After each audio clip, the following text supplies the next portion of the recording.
Hello friends, मेरा नाम है महेश कुमार और मेरे यूट्यूब चैनल पे आपका स्वागत है।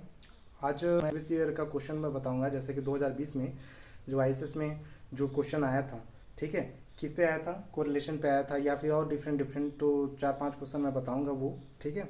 2020 के जो आईएसएस में आए थे, तो ये आईएसएस वाले जो क्वेश्चन होते हैं वो घूम फिर के सीएसआई नेट में, गेट में इस तरीके से आते हैं, उसी कॉन्सेप्ट पे आते हैं, ठीक है। तो इस पे जो क्वेश्चन बताने वाला हूँ वो सारे कॉन्सेप्ट पे ही डिपेंड है, ठीक है। अगर आपका कॉन्सेप्ट स्ट्रॉन्ग है तो इजी हो जाते हैं क्वेश्चन, ठीक। तो स्टार्ट करने से पहले से ये रिक्वेस्ट है कि आप चैनल को सब्सक्राइब करें, लाइक करें और शेयर करना ना भूलें, ठीक है। तो चलिए चलते हैं क्वेश्चन पे। ये आईसीएस 2020 में आया था, जो कि पेपर 1 पे आया था, ठीक है। यहाँ पे ये क्वेश्चन है, let R I J denote the correlation coefficient between X I and X J variable if R12 equal to sin square theta, R13 equal to cos theta and R23 equal to sin theta, where minus pi से plus pi तक theta का value है नहीं। Then the partial correlation coefficient R ये, ठीक है, between is the. तो इसमें से इसमें आपको देख को समझ में आ रहा है कि देखने पे ये है कि ये क्या है, पार्शियल कोरिलेशन कोफिशिएंट पूछ रहा है। क्यों? पार्शियल कोरिलेशन कोफिशिएंट का कॉन्सेप्ट ये है कि 3 वेरिएबल्स होते हैं, जिसमें से जो थर्ड वेरिएबल होता है उसको एलिमिनेट कर देते हैं, इग्नोर कर देते हैं। तो यहाँ पे देखिए थर्ड वेरिएबल जो है यहाँ पे इग्नोर है, ठीक है। बाकी यहाँ पे जो 2 वेरिएबल के बीच में हम रिलेशनशिप देख रहे हैं, इन दोनों के बीच में वेरिएबल 1 और 2 के बीच में देख रहे हैं कि रिलेशन है। तो इस तरीके से पहचानना है कि ये पार्शियल है कि मल्टीपल है, तो कन्फ्यूज़ नहीं होना, मल्टीपल में एलिमिनेट नहीं करता है, ठीक है। तो उसमें दूसरे तरीके से होता है। तो ये सारे कॉन्सेप्ट जो मैं आने वाले वीडियो पे मैं अपलोड करूँगा, तो उसके लिए आप चैनल को सब्सक्राइब जरूर कीजिएगा, ठीक है। इस पे सारे जितने कोरिलेशन, मल्टीपल कोरिलेशन, रिग्रेशन जितने भी हैं कॉन्सेप्ट, वो सब थ्योरी मैं इस पे पढ़ाऊँगा और अपलोड करूँगा, ठीक है। तो चलिए यहाँ पे बता दिया मैं कि ये पार्शियल कोरिलेशन कोफिशिएंट पूछ रहा है कि इसका वैल्यू कितना होगा जब इतने इतने वैल्यू दिए हैं, तो ठीक है। तो पहले हम देखते हैं इसमें सोल्यूशन में कि आपका जो फार्मूला होता है पार्शियल कोरिलेशन का, R12.3 इक्वल टू आपका होता है R12 माइनस आपका होता है R, इसके इसके इस पे इफेक्ट देखते हैं कि जो पहला वेरिएबल इस पे क्या इफेक्ट पड़ रहा है, इनटू, और फिर सेकंड का देखते हैं इस पे इफेक्ट क्या पड़ रहा है, अपॉन अंडर रूट आपका इसका इफेक्ट का, ठीक है। R13 का स्क्वायर होता है और ये वाला 1 माइनस R23 का स्क्वायर होता है, ठीक है। यहाँ पे इस वेरिएबल में, इस फार्मूले में आपको पुट करना है। यहाँ पे आपका क्या दिया है, आपका दिया है R12 equal to sine square theta, ठीक है। तो यहाँ पे आप रखेंगे, यहाँ पे वैल्यू पुट करेंगे R12 का वैल्यू कितना है, साइन स्क्वायर थीटा, और R13 का कितना है, आपका R13 का क्या है, कॉस थीटा, ठीक है। और R23 का कितना वैल्यू है, साइन थीटा, ठीक, अपॉन अंडर रूट आपका क्या होगा, 1 माइनस कॉस स्क्वायर थीटा हो जाएगा, ठीक है, cos square theta into 1 minus sign square theta हो जाएगा, ओके। अब यहाँ पे क्या होगा, ये साइन स्क्वायर थीटा ही रहेगा, ऐसे साइन स्क्वायर थीटा ही रहेगा, कॉस थीटा ही रहेगा, इंटू साइन थीटा ही रहेगा, ओके। अब यहाँ पे ये क्या होता है आपको पता नहीं होगा, तो 10th में आप लोग पढ़े होंगे, ये 10th में आपका फार्मूला होता था sign square theta plus cos square theta, ये एक इक्वेशन होता था। यहाँ पे कॉस स्क्वायर थीटा का वैल्यू अगर निकालेंगे तो 1 माइनस साइन स्क्वायर थीटा आएगा, और अगर साइन स्क्वायर थीटा का वैल्यू निकालेंगे तो क्या आएगा, 1 माइनस कॉस स्क्वायर थीटा, ठीक है। तो ये बेसिक है, यहाँ पे यूज़ हो रहा है। यहाँ पे आपका क्या आ जाएगा, साइन स्क्वायर थीटा आएगा ये, ठीक है, साइन स्क्वायर थीटा आएगा, इनटू आपका ये 1 माइनस साइन स्क्वायर थीटा यहाँ पे दिया है, 1 माइनस साइन स्क्वायर थीटा, तो ये कितना हो जाएगा, cos square theta, sign square theta ये हो गया, into cos theta sine theta हो गया, अपन हो जाएगा आपका, ये आपका क्या है, साइन थीटा बाहर हो जाएगा, इनटू कॉस थीटा भी बाहर हो जाएगा। यहाँ से आपको कॉमन क्या दिखाई दे रहा है, साइन थीटा दिख रहा है कॉमन, तो कॉमन आप निकाल लेंगे, साइन थीटा कॉमन हो जाएगा, ठीक है, इक्वल टू में सॉल्व हो रहा है, साइन थीटा कॉमन हो जाएगा, तो अंडर रूट में क्या बचेगा, ये साइन थीटा बचेगा ब्रैकेट में, माइनस यहाँ पे कॉस थीटा बचेगा, ठीक। अपॉन में आपका साइन थीटा कॉस थीटा है,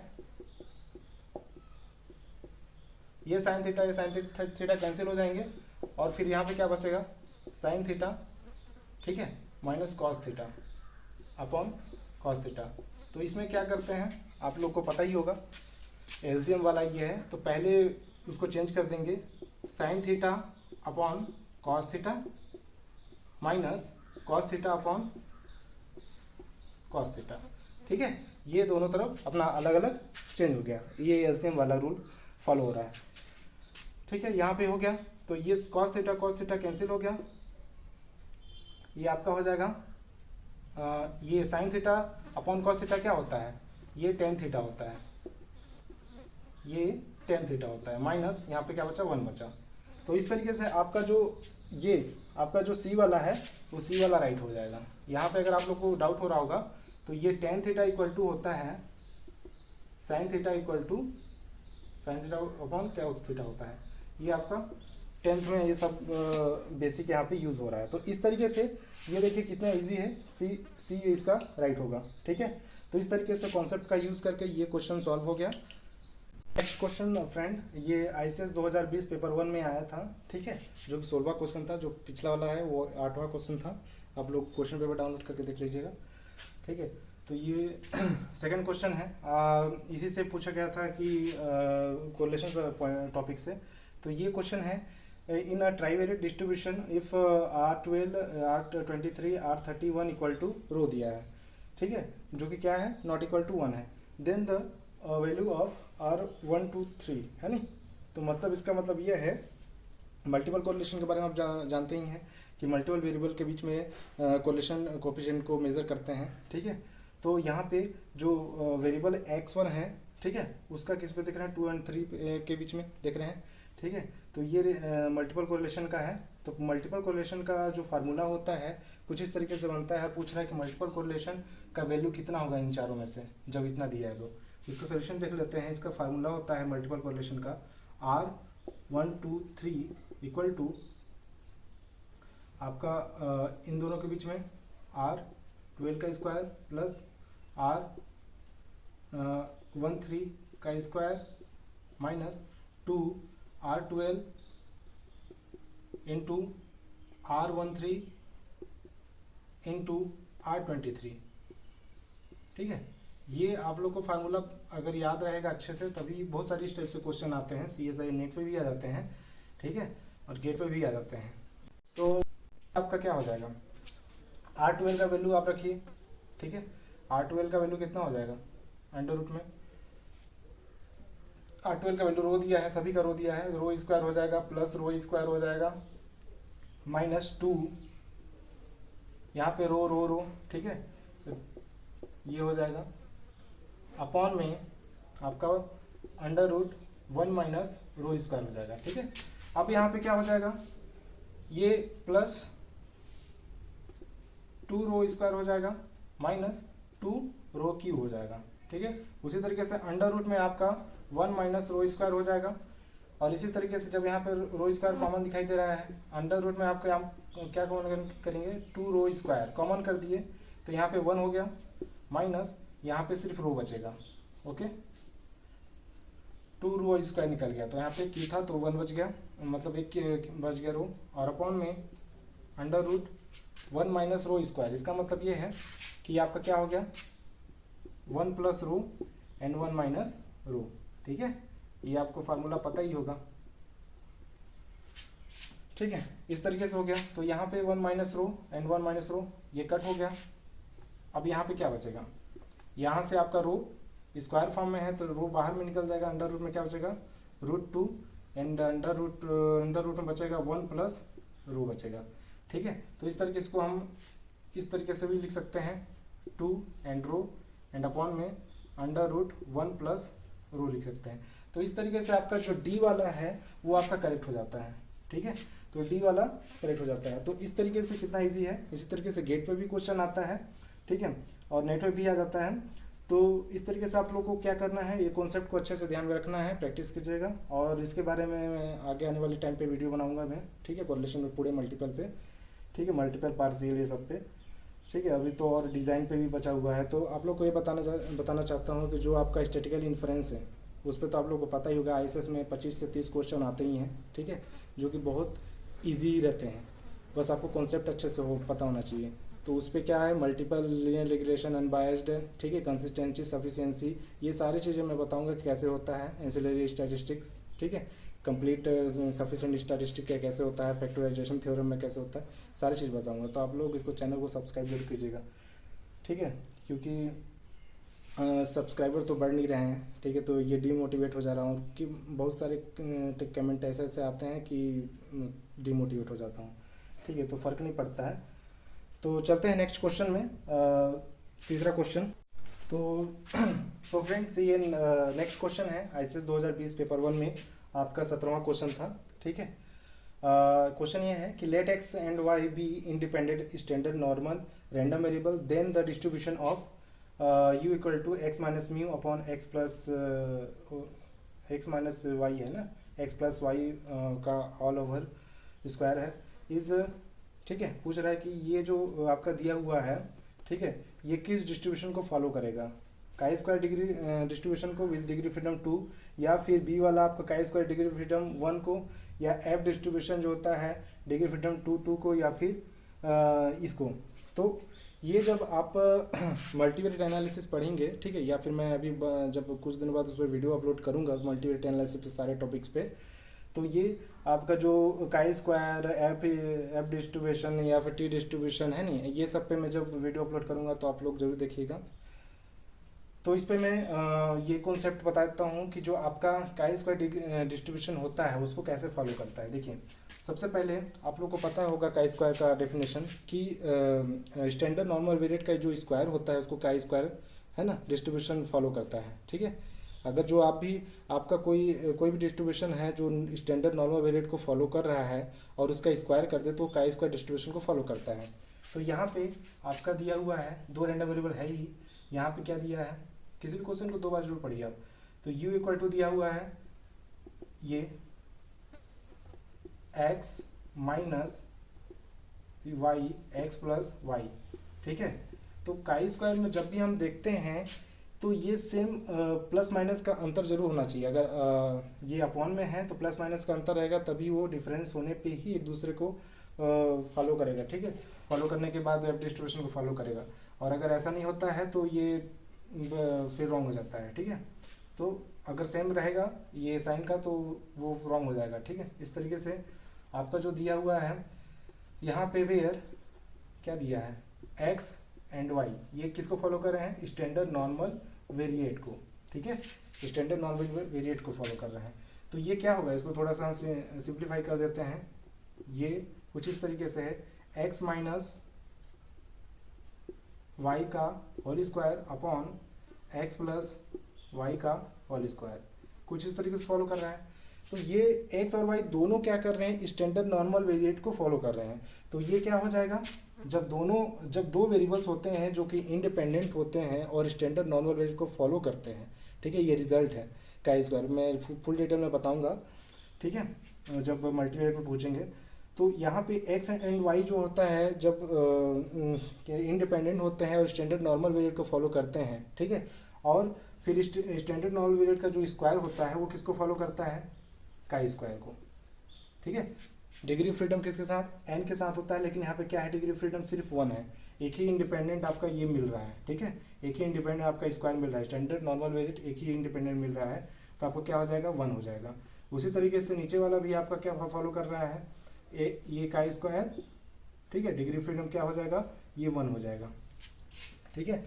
आप लोग को पता ही होगा ना, ये x माइनस म्यू का अपन सिग्मा का ये होल स्क्वायर ये फॉलो करता है काई स्क्वायर, ठीक है। अगर ऐसा दिया हुआ है आई के साथ तो डिग्री फ्रीडम एन आई को फॉलो करता है इस तरीके से। तो वही चीज़ है आपका, यहाँ पे एक ही वेरिएबल की बात की डिफरेंट है, ठीक है, इंडिपेंडेंट है दोनों। तो ये क्या हो जाएगा, इंडिपेंडेंट वेरिएबल ही डिग्री फ्रीडम होता है, ठीक है। तो ये काई स्क्वायर डिग्री फ्रीडम 1 हो गया। तो ये दोनों ऊपर नीचे काई स्क्वायर को फॉलो कर रहे हैं। जब ऐसा होता है, ठीक है, तो ये किसको फॉलो करता है, एफ डिस्ट्रीब्यूशन को फॉलो करता है, ये रिजल्ट होता है। और डिग्री फ्रीडम कितना है, 1 है, और दूसरे वाले का डिग्री फ्रीडम कितना है, 1 है। कि अगर कोई काई स्क्वायर को फॉलो कर रहा है, ठीक है, ये n1 है मान लीजिए और दूसरा क्या है n2 है, तो ये फॉलो करता है, दोनों इंडिपेंडेंट हैं, इंडिपेंडेंट हुए तभी एक दूसरे को काई स्क्वायर बने। अब काई स्क्वायर बन जाता है तो एफ डिस्ट्रीब्यूशन को फॉलो करता है n1 और n2।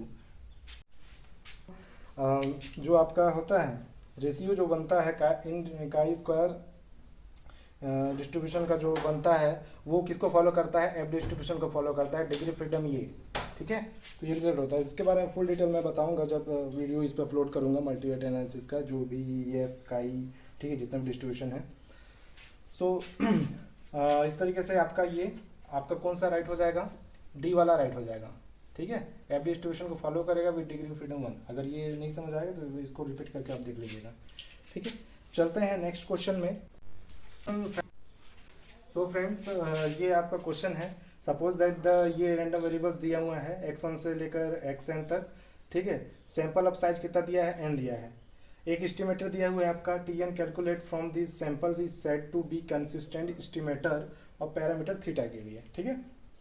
ये आपका दिया हुआ है कंडीशन।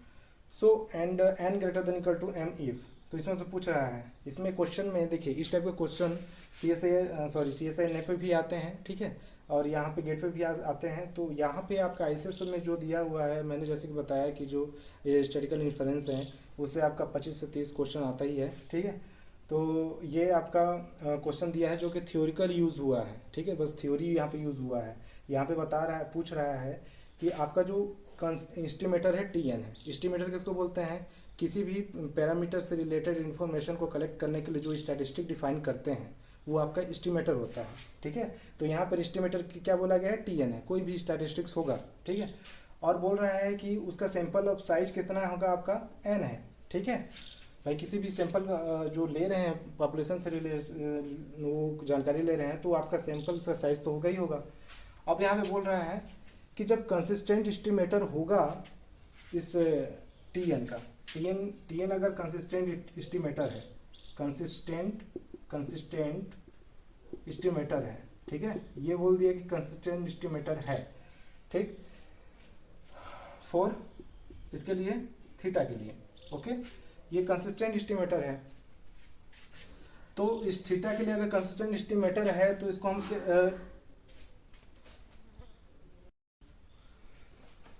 तो मैं बता रहा था कि यहाँ पे क्वेश्चन में बोला है कि आपका TN जो है थीटा के लिए कंसिस्टेंट होता है, ठीक है।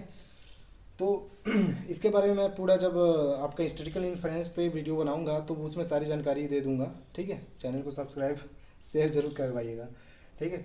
यहाँ पे जो भी नया है, ठीक है, और अगर जो देख रहा है जो सब्सक्राइब कर चुका है वो प्लीज़ शेयर करें, ठीक है। यहाँ पे आपका क्या है, जो TN है, जो आपके स्टैटिस्टिक्स है, वो क्या है, कंसिस्टेंट एस्टिमेटर है, किसके लिए, थीटा के लिए। सो यहाँ पे कंसिस्टेंट का रिजल्ट ये होता है, कंसिस्टेंट तभी होता है जब हम क्या करें, इसका लिमिट के साथ, ठीक है, लिमिट के साथ एक्सपेक्टेशन करें किसका, स्टैटिस्टिक्स का, जो एस्टिमेटर है आपका, उसका करने पे हमारा क्या आना चाहिए, थीटा के इक्वल आना चाहिए, ठीक। और दूसरा उसका रूल होता है कि जब इसका लिमिटेशन लेते हैं n tends to infinity, variance निकालते हैं इसका, इस एस्टिमेटर का, ठीक है, तो वो क्या आना चाहिए, 0 आना चाहिए। मतलब जो वेरिएंस हो वो एकदम 0 हो जाए, किस पे, इन्फिनिटी पे, और जो उसका मीन निकालते हैं वो थीटा के इक्वल हो जाए इन्फिनिटी पे। तो इस तरीके से कंसिस्टेंट का रूल होता है। तो यहाँ पे आप देखिए कि ये क्या है, फर्स्ट A वाला जो है इसमें लिमिट नहीं दिया है, थीटा के लिए दिया है, तो ये कैंसिल होगा पहले ही, ठीक है। अब इसके बाद B वाला देखिए, limit n tends to infinity दिया है, जो कि इसको फॉलो कर रहा है, कंसिस्टेंट होता है, तो ये कंडीशन आ गया, तो ये वाला राइट हो गया, ठीक है। वैसे तो यहीं पर से हम स्किप कर सकते हैं कि हमारा एक ही होता है आंसर ICS में, ठीक है, मल्टीपल नहीं होता है। तो जैसे CSI नेट 4.75 मार्क्स में 3 भी हो सकता है, 4 भी सही हो सकता है, 2 भी सही हो सकता है, तो ऐसा नहीं है इसमें। तो चेक कर लेते हैं। और भी जो C दिया है और D दिया है, तो C और D में देखिए आप लोग यहाँ पे कुछ थोड़ा सा दिक्कत किया है, वाला राइट हो जाएगा, बाकी आपका जो C और D है वो आपका रॉन्ग स्टेटमेंट है, ठीक है। C और D क्या है, आपका रॉन्ग स्टेटमेंट है, ठीक है। रॉन्ग स्टेटमेंट कैसा है, ये बाकी आपको तो वैसे भी ये एक आपका सही हो गया, मतलब बाकी गलत ही होंगे, ठीक है। तो इससे इससे रिलेटेड और जानकारी जब बताऊंगा, जब वीडियो इस पे बनाऊंगा, ठीक है। नेक्स्ट क्वेश्चन पे चलते हैं, जो कि इसी पे है, आपका स्टैटिस्टिकल इन्फ्रेंस पे ही आया हुआ क्वेश्चन है, जिसमें हमको मैक्सिमम लाइक्लीहुड एस्टिमेटर ऑब्टेन करना है, ठीक है। तो चलते हैं नेक्स्ट क्वेश्चन में। सो फ्रेंड्स ये आपका नेक्स्ट क्वेश्चन है, आईएसएस 2020 पेपर सेकंड में पूछा गया था, जो आपके 16वां क्वेश्चन है, ठीक है। आप लोग देख लीजिएगा डाउनलोड करके। इसमें क्या है, ये स्टैटिस्टिकल इन्फ्रेंस में ही क्वेश्चन आया है, उस पर थ्योरी बेस्ड आया है, जो कि मैक्सिमम लाइक्लीहुड से रिलेटेड क्वेश्चन है। यहाँ पर x1 x2 xn be a random sample from uniform 0 5 theta define, यहाँ पर x1 और xn इस तरीके से मिनिमम और मैक्सिमम होता है, then the maximum likelihood of theta is, ठीक है। तो ये जो टॉपिक मैं बताऊंगा, इसमें मिनिमम और मैक्सिमम कब होता है, ठीक है। ये आपका क्या है, सफिशिएंट का कंडीशन है, ठीक है। ये आपका जो अगर लोअर पे डिपेंड कर रहा है तो उसके लिए सफिशिएंट क्या होता है, अगर कोई भी डिस्ट्रीब्यूशन है, कोई भी मतलब आपका रैंडम वेरिएबल है, अगर लोअर पे डिपेंड कर रहा है तो x1 पे डिपेंड करता है, x1 होगा उसका मैक्सिमम लाइक्लीहुड, मतलब सॉरी सफिशिएंट, ठीक है। और उसी तरीके से ये आपका मैक्सिमम होता है, जो वैल्यू उसके लिए क्या होता है, मैक्सिमम पे अगर डिपेंड कर रहा है, जैसे यहाँ पे क्या है 5 थीटा मैक्सिमम है, ठीक है, और 0, तो इस सब जो आपका वैल्यू है वो 5 थीटा यहाँ पे है, ठीक है। तो मैक्सिमम पे डिपेंड कर रहा है, तो दोनों डिफाइन कर दिया है कि लोअर के लिए होता है, और जो हाईएस्ट होता है मैक्सिमम होता है उसके लिए ये होता है। तब बताइए कि आपका जो थीटा के लिए होगा मैक्सिमम लाइक्लीहुड एस्टिमेटर, ठीक है। तो ये मैक्सिमम लाइक्लीहुड एस्टिमेटर क्यों करते हैं, ठीक है। किसी भी एस्टिमेटर को ऑब्टेन करने के लिए, कि हम कौन सा स्टैटिस्टिक डिफाइन करें थीटा के लिए, ठीक है। तो एस्टिमेटर ऑब्टेन करने के लिए हम दो मेथड यूज़ करते हैं, ठीक है। आपका एक मैक्सिमम लाइक्लीहुड एस्टिमेटर और एक आपका मेथड मूवमेंट एस्टिमेटर, ठीक है। ये दोनों इस्तेमाल करते हैं। तो मैक्सिमम लाइक्लीहुड एस्टिमेटर, ये दोनों एस्टिमेटर ऑब्टेन करने के लिए मेथड हैं, ठीक है। तो किस थीटा के लिए हम क्या ऐसा स्टैटिस्टिक इसमें यूज़ करें कि ये उसके लिए मैक्सिमम लाइक्लीहुड एस्टिमेटर होगा, ये क्वेश्चन पूछा है। तो इससे रिलेटेड जितना भी जानकारी होगा, मैं जब वीडियो बनाऊंगा इस पर तो अपलोड कर दूंगा, ठीक है। तो चलते हैं इस पर सोल्यूशन पे। आपका दिया हुआ है कि x जो फॉलो कर रहा है, एक्सन जो फॉलो कर रहा है, किसको फॉलो कर रहा है, ठीक है। एक्सन किसको फॉलो कर रहा है, जो x वेरिएबल है आपका xi, वो किसको फॉलो कर रहा है, यूनिफॉर्म डिस्ट्रीब्यूशन को 0 एंड 5 थीटा को, ठीक है। जहाँ पे i का वैल्यू क्या है 1 से लेकर n तक दिया हुआ है। तो थीटा का हमको क्या करना है, MLE निकालना है। थीटा का हमको क्या करना है, MLE निकालना है, मैक्सिमम लाइक्लीहुड एस्टिमेटर ऑब्टेन करना है, कि इसमें से कौन होगा। पहले आप इसका PDF निकालते हैं, ठीक है। PDF निकालते हैं, fx इक्वल टू क्या होता है, इसके लिए हम जानते हैं अगर यूनिफॉर्म डिस्ट्रीब्यूशन को फॉलो कर रहा है तब उसका PDF कैसे निकलता है, 1 माइनस b माइनस a, ये होता है PDF के लिए। तो 1/, ये क्या है, a है, ये क्या है, b है। तो ये 5 थीटा हो गया, माइनस 0 हो गया, तो इस तरीके से 1/5 थीटा हो गया। अब देखिए थीटा से फ्री फ्रॉम नहीं है, ये थीटा पे डिपेंड कर रहा है। जब थीटा पे डिपेंड कर रहा है तो इसका सिंपल सी बात है कि मैक्सिमम लाइक्लीहुड एस्टिमेटर जो होगा वो कुछ इस तरीके से होगा। कहाँ से कहाँ तक वैल्यू आपका है, 0 5 थीटा है, ठीक है। कि PDF इस तरीके से निकलता है। अब ये थीटा से क्या है, थीटा पे डिपेंड कर रहा है, थीटा से फ्री फॉर्म नहीं है, ठीक है। तो थीटा पे डिपेंड कर रहा है, तो इसका मैक्सिमम लाइक्लीहुड एस्टिमेटर कुछ इस तरीके से डिफाइन होगा। आपका जो वैल्यू दिया है वो कहाँ से कहाँ तक दिया है, आपका ये देखिए 0 से 5 थीटा तक दिया है। तो इसका 0 से आपका x1 से लेकर कहाँ तक जा रहा है, xn तक। इसका मिनिमम वैल्यू आपका ये दिया है और मैक्सिमम वैल्यू ये दिया हुआ है, ठीक है। इसको हम ऐसे भी कर सकते हैं x1, और इसको ऐसा भी लिख सकते हैं xn लिख सकते हैं, ग्रेटर देन आपका कितना तक गया है, 5 थीटा तक गया है, ठीक है। ये 5 थीटा तक गया है। तो इस तरीके से हम क्या करेंगे, ये जो 5 है,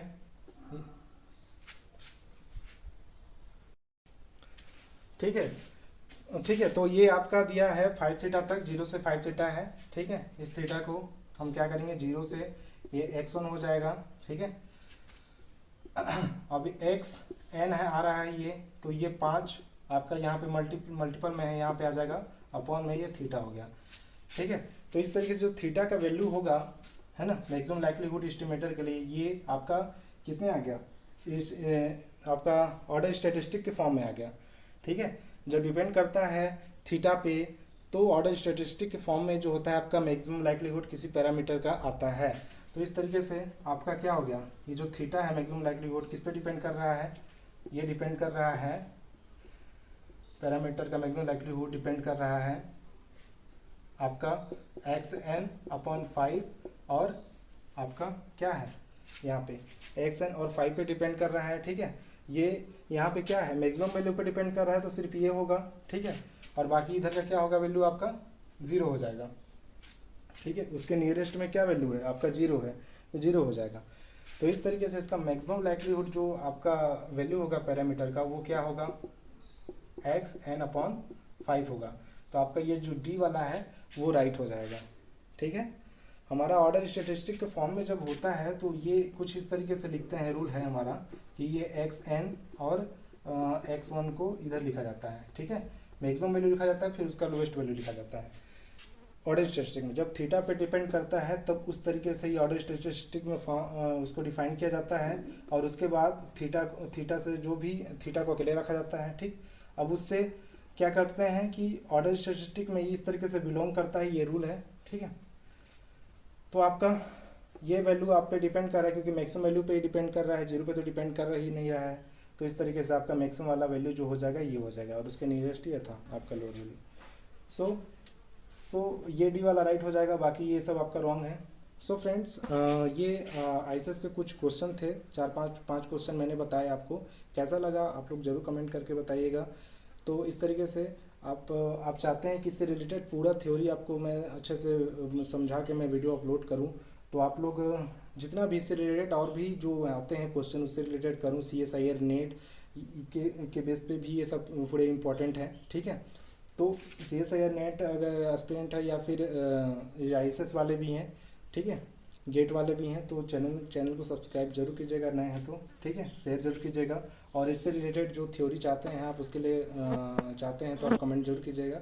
बाकी मैं आगे नेक्स्ट वीडियो बनाऊंगा ही। ठीक है, तो थैंक यू फ्रेंड्स इस सपोर्ट करने के लिए, लाइक करने के लिए। ठीक है, तो मिलते हैं अगले वीडियो में जो कि होगा आपका स्टैटिस्टिक्स पे ही होगा, जो लीनियर एस्टिमेशन पे जो भी आए हुए हैं क्वेश्चन, ISS पे, CSIR नेट पे 2020 पे जो आए हुए हैं क्वेश्चन या फिर पहले आए हुए हैं। ठीक है, तो सारे इंपॉर्टेंट वो क्वेश्चन मैं डिस्कस करूँगा। ठीक है, तो मिलते हैं नए वीडियो में। Thank you.